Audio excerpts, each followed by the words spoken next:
ก็จะได้สูตรไหว้พระสวดมนต์แล้วก็สูตรอภิธรรมคัมภีร์ปัฏฐานเป็นยอดมุก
พุทธั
นะโม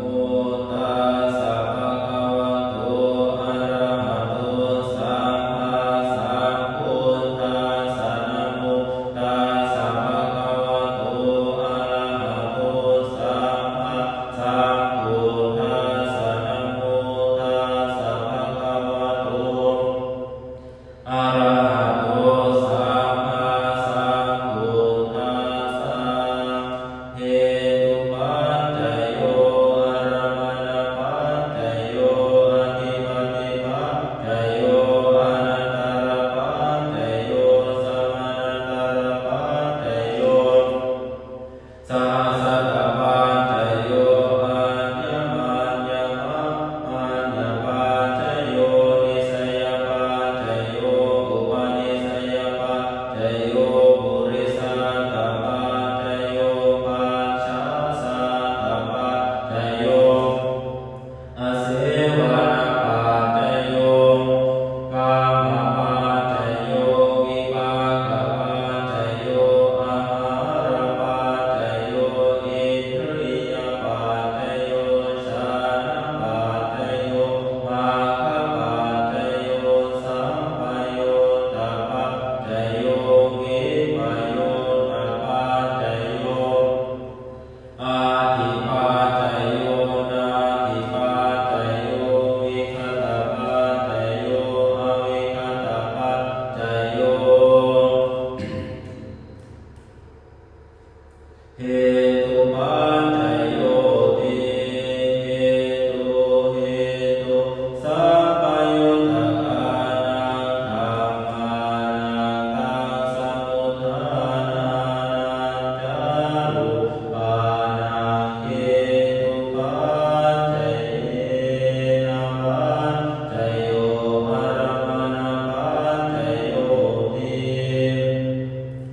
รูปา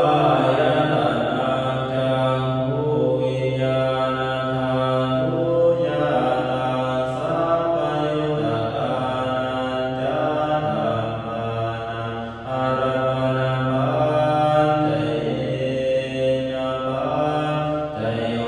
ชันทายตนะโสตวิญญาณทันทุญาณังสัพพยุตตะนันจาธัมมานังอะระมะณปัจจัยนะปัจจัยโยคันธายตนะคานังวิญญาณทันทุญาณังสัพพยุตตะนันจาธัมมานังอะระมะณปัจจัยนะปัจจัยโยรัชฌายตนะสิวหาวิญญาณทันทุญาณังสัพพยุตตะนันจาธัมมานังอะระมะณปัจจัยนะปัจจัยโยพุทธปายตนะกายวิญญาณทันทุญาณังสัพพยุตตะนันจาธัมมานังอะระมะณปัจจัยนะปัจจัยโยรูปายตนะสัทธายตนะคันธายตนะวัชชายตนะพุทธปายตนะมโนทาทุญาณังสัพพยุตตะนันจาธัมมานังอะระมะณปัจจัยนะปัจจัยโยสัพเพธัมมามโนวิญญาณทันทุญาณังสัพพยุตตะนันจาธัมมานังอะระมะณปัจจัยนะปัจจัยโยยังยังธัมมังอะรัมมหิธัมมาอุปัชชันติทิตสิเจ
ธัมมานังอนันตรปัจจัยนะปัจจัยโยสุตตวิญญาณทัตตุตังสัพพยุตตะกานัญจธัมมามโนทาตุยาตังสัพพยุตตะกานัญจธัมมานังอนันตรปัจจัยนะปัจจัยโยมโนทาตุตังสัพพยุตตะกาจะธัมมามโนวิญญาณทัตตุยะตังสัพพยุตตะกานัญจธัมมานังอนันตรปัจจัยนะปัจจัยโยขันธวิญญาณทัตตุตังสัพพยุตตะกาจะธัมมามโนทาตุยะตังสัพพยุตตะกานัญจธัมมานังอนันตรปัจจัยนะปัจจัยโยมโนทาตุตังสัพพยุตตะกาจะธัมมามโนวิญญาณทัตตุยะตังสัพพยุตตะกานัญจธัมมานังอนันตรปัจจัยนะปัจจัยโยสิวหาวิญญาณทัตตุตังสัพพยุตตะกาจะธัมมานังมโนทาตุยะตังสัพพยุตตะกาจะนัญจธัมมานังอนันตรปัจจัยนะปัจจัยโยมโนทาตุตังสัพพยุตตะกาจะธัมมามโนวิญญาณทัตตุตังสัพพยุตตะกานัญจธัมมานังอนันตรปัจจัยนะปัจจัยโยกายวิญญ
เต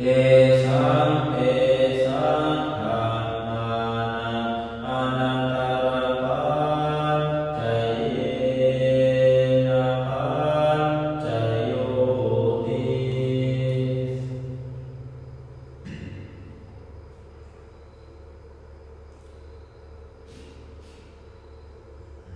ต่อไปก็อะไรได้ตาม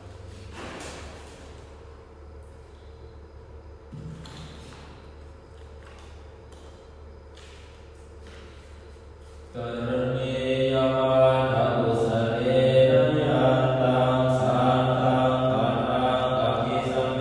จะสังโฆอุสุจะสุสุจะสุวัจโจจะสัมมุโทอานาติมาเนสันโตสะโกจะสุภโรจะอาภกิโจจะสันเลาภโว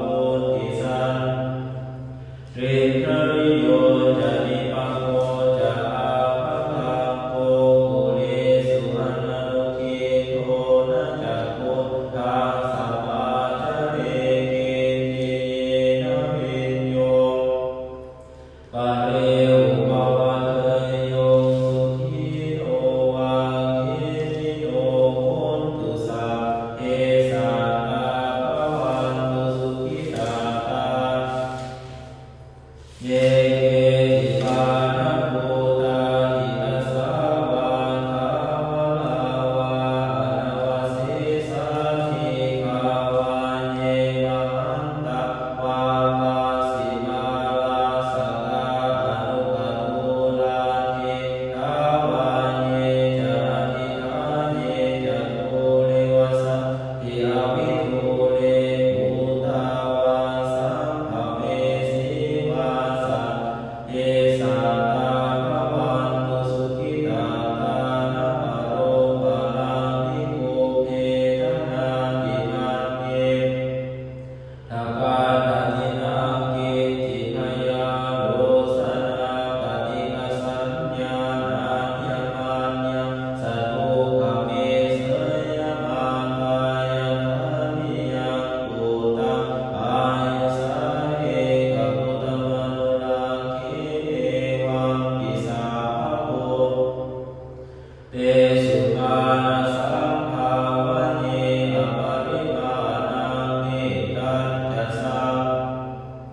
ภาโลกาสมิงมานะสังภาวะเยอปริมาณังอุทังอโนจะนิริยันจะสัมมาทังอเวรังอสัพพะทังเกตัญจรังวิสินโนวาสยโนวายาวตาสเมกตเมโทเอตังสันเทกะเทเทยมังพระมะเมตังวิหารังอิทัมมาหุติทิจานุปคัมมศีลวัฏฏะสเนนะสัพพันโนคัมเมสุเวทยังเกทังนะหิสาสุขาภัสเสยังปุณเล